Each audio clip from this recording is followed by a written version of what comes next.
continuing the conversation of things that you can do to stay safe, let's bring in one of our reporters, Derek Lytle, who joins us now in our streaming studio. It's so cool to have him. And really cool is not the word, cold is the word. And, Derek, for you, you're working on stories and you've talked to people about the other kind of fear of all of this.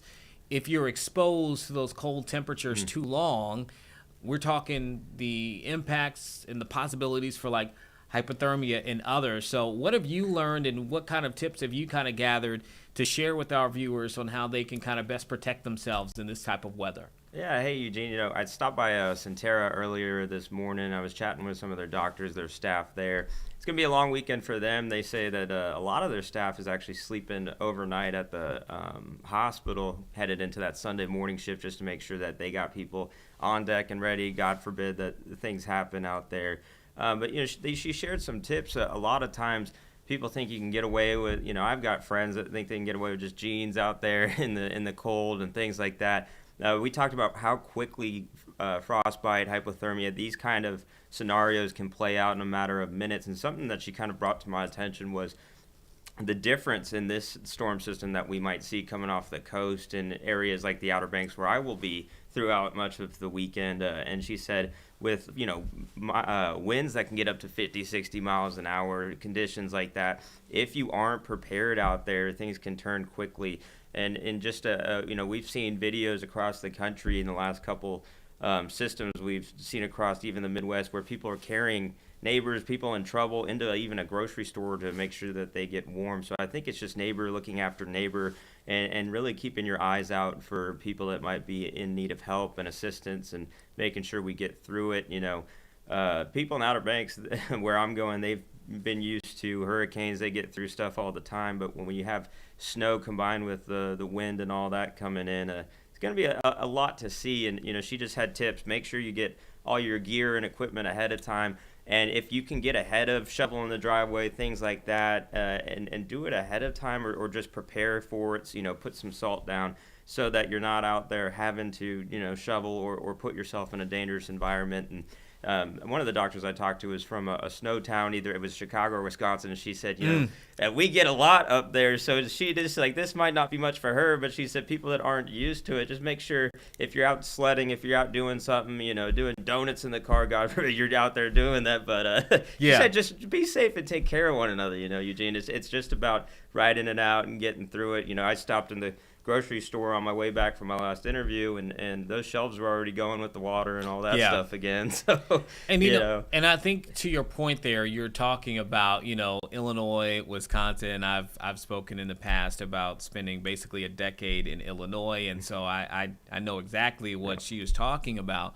But you do want to make sure that you are safe, even if we're not. There's one thing about having fun. You're not going to stop people and keep them from going outside and trying to experience, the snow, any kind of thing. That's kind of the magic. Even when you're a kid, snowball fights and sledding and all that kind of stuff. But you got to do it with safety in mind. I think, even based upon what you said, is a good moment to bring up that tragic scenario that happened in Texas that we saw. And you got the two teenage girls who were reportedly best friends who were sledding, connected to, I believe it was a pickup truck or an SUV.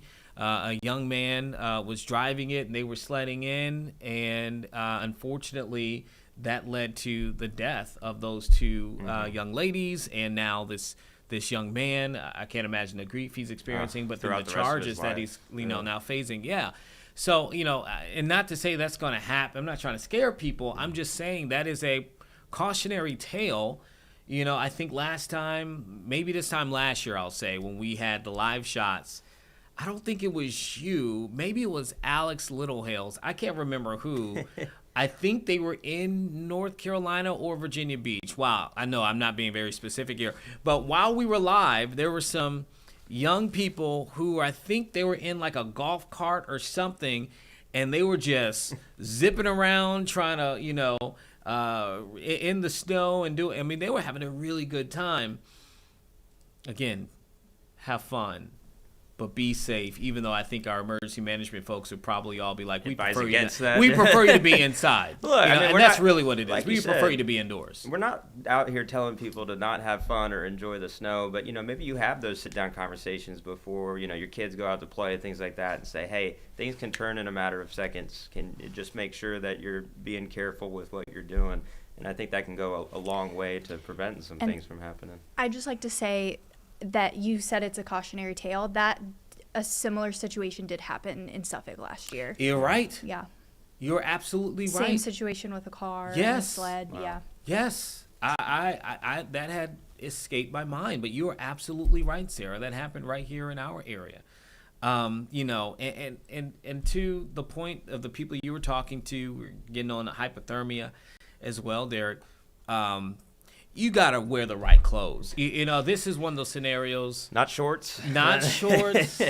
Wear the proper clothing. Your gloves. If you absolutely have to go outside, you want to make sure that you have on the appropriate layers.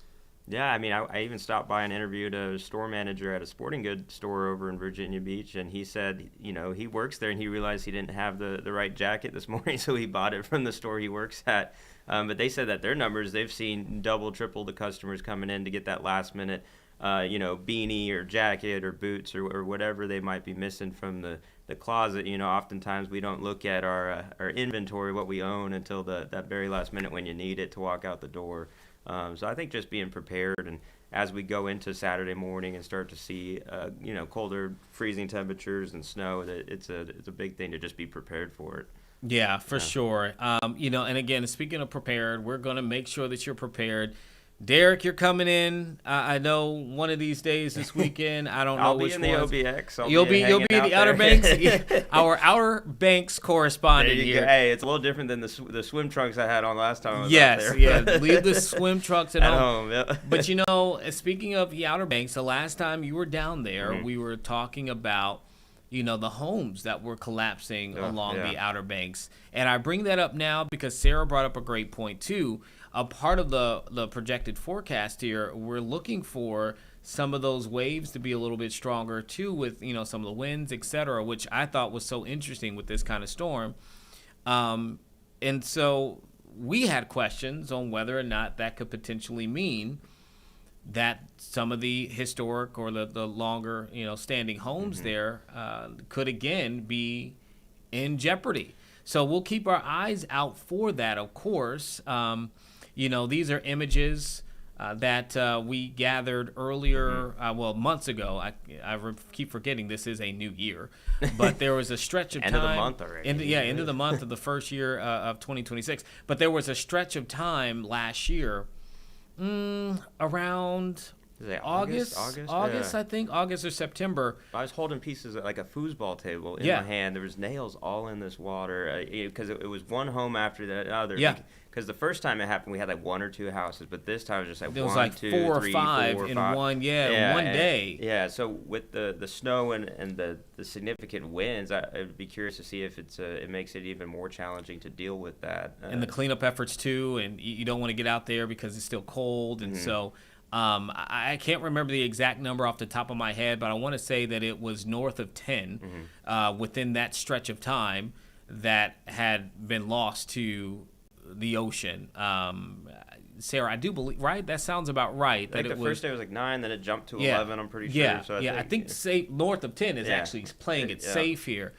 So that's another thing that we'll be looking out for potentially. Again, we're not saying it's going to happen. We're just saying while Derek is out there reporting again, you keep your eyes out to see if that's something that we see. Bringing the waders, I'll be out there. Hopefully not in the water, but we'll see. And then we're looking at the overwash potentially on NC-12. Hunter Force will tell us about that. So you're going to have your hands full down there in parts of North Carolina. And again, if you're listening to this, again, we're not trying to scare anybody. We're just talking about all the things that could potentially happen so that you can be the most prepared. Derek, did you get anything else? It's okay if not. I just want to kind of give you the floor real quick to see if there's anything that we hadn't talked about that expert had told you.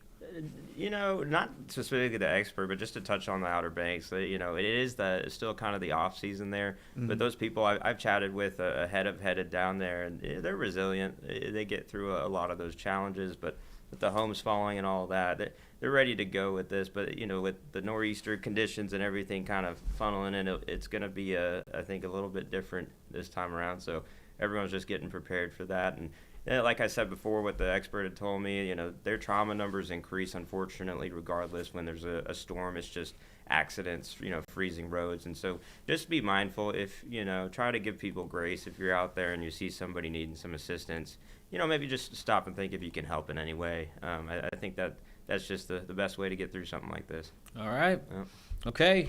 Well, you hear it. That's Derek Lytle, one of our reporters here at 13 News Now. He's going to be down on the Outer Banks as we are tracking the impacts of this winter storm that we're expecting here in the next several hours. You can see there our team is going to be all across the region, and we'll make sure that you know and can see for yourself what's going on here in Hampton Roads and Northeast North Carolina. Derek, we appreciate you, man. Always. Thank you so much. Thanks for having We'll me be again. talking over the next day or so as things kind of get We'll be rocking. going back and forth just like last weekend. Absolutely, we surely will. And great job last weekend that you did too, man, with our weather coverage.